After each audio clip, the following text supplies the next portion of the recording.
Hugs to everyone and Phileo. Welcome back to my channel. Another episode na naman ng Tea Nights with TRICIA. Before I start with anything else, I hope everyone is in safe condition, and I know it's a tough time for us, so I hope everyone can lend a simple prayer and let us all be united in praying for COVID-free Philippines this April or sooner, na hindi na marami pang maapektuhan. I posted a question sticker on Instagram about love, courtship, and marriage. So these are some of the questions that I will be tackling with you. First question, so I have my laptop here, so that's where I'm looking. Number 1, do you literally have a cup of tea on your hand? And anyway, why do you think God loves us? Yan, meron ko talaga tayong tea. Why do you think God loves us? So first, let us examine who God is. So God is a God of love. God's truth is that He is a God of love. Yun ang katotohanan ng Diyos. So, bakit tayo mahal ng Diyos? Basically, in the Bible, He said, even while you are still sinners, I have loved you. So, even if tayo makasalanan pa, God already loved us. Looking back to the question now, why do you think God loves us? God loves us because that is His eternal truth, that He is the God of love, and cannot take it away from Him. So it's basically God loves us not because of anything that we do or what we don't do. He loves us because of who He is, and love rejoices with the truth, and He loves us because that is eternal truth. Enough na po ba yung basta Christian lang yung hahanapin mong partner? For me, it's a big no. Hindi enough na hanapin mo lang sa partner mo ay yung Christian lang, because syempre we want to see the spiritual maturity in that person. Ngayon, if you look for a person na Christian lang, I think that's too shallow, because anyone can proclaim that they are a Christian, but with their fruits that they are bearing, they're not. I hope that you look closely to who He is when no one is looking.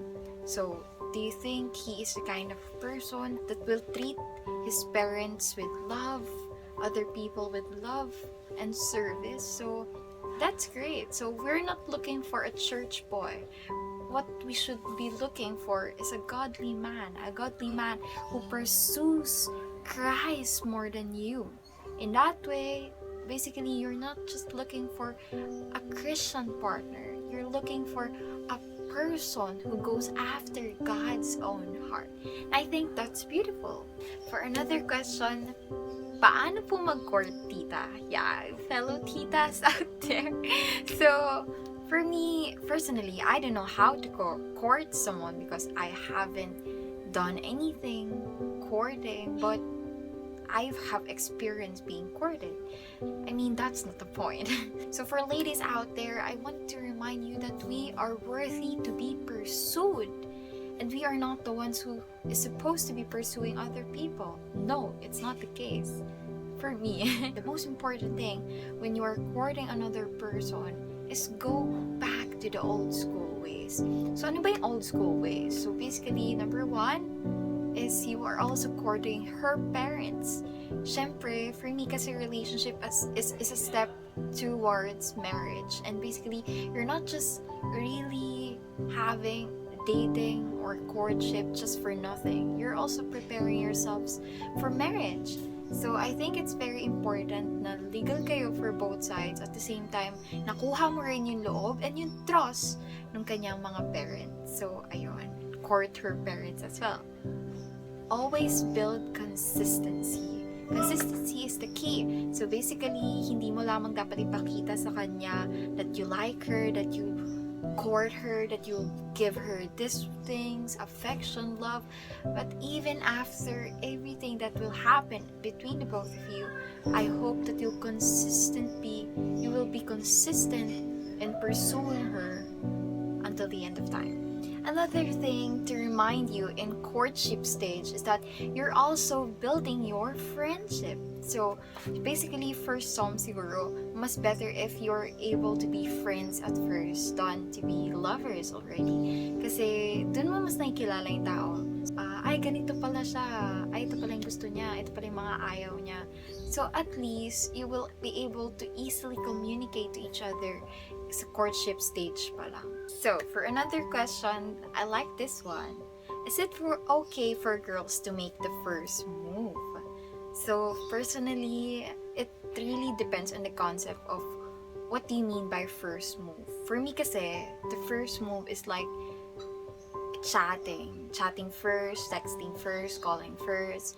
So, iba pa rin yung usapang pursuing or courtship. Kasi in courtship, I don't believe that we should be the one who is doing the first move. Because yun nga, just like what I've said a while ago, we are worthy to be pursued and not the other way around. If what you mean by making the first move is confessing or calling or texting first, then I think it's okay. But brace yourself for the risk that you're going to take. Kasi, alam mo yon, if the person wasn't able to communicate clearly his feelings for you, I think there's something wrong na rin eh. But still, if you think that it's worth the risk, go! Kasi may mga tao talaga, may guys talaga na torpe, na they cannot even communicate that they like you, but with their actions, diba, they can clearly say it that they like you. Pero yun nga, let us not make assumptions. If it's not said, then it's nothing. For the last question, I didn't expect to get this one kasi nga, personally, love, courtship, marriage yung ina-expect ko. But maybe if you like me to talk about this topic, comment down below. And any topics that you wanted me to talk about, comment down below. And yun lang, chikahan lang tayo. And painom-inom lang tayo ng tea. So, inom muna tayo.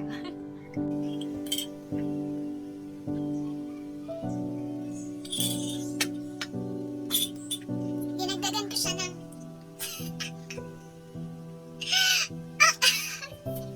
Anyway, for the last question, my friends abandoned me. Should I abandon them too? So, in this question, let's check why your friends abandoned you. If these people are really your so-called friends, I don't think that they should abandon you in any circumstance. Kasi that's not what friends are for. Friends are meant to not tolerate you, to face you directly, and to tell you your mistakes for you to learn. Open rebuke is better than secret love. So basically, it's better that they will confront you with what you have done rather than abandon you that easily, because I just think that's not what friends should do. And for you, in your question, should I abandon them too? Personally, I don't think that you should abandon them, because that's a very deep or very grave thing to do, knowing na you really consider them as friends. The better thing to do is to let them go. Knowing that they have abandoned you already, I hope that you will be able to choose your inner peace. So in that way, you'll learn and you'll grow, and you'll learn to realize that you can actually be motivated by yourself. And a great reminder for you is the right people will come to you in the right time. Ayun lang, always remember that there is hope. See you in my next one. Bye!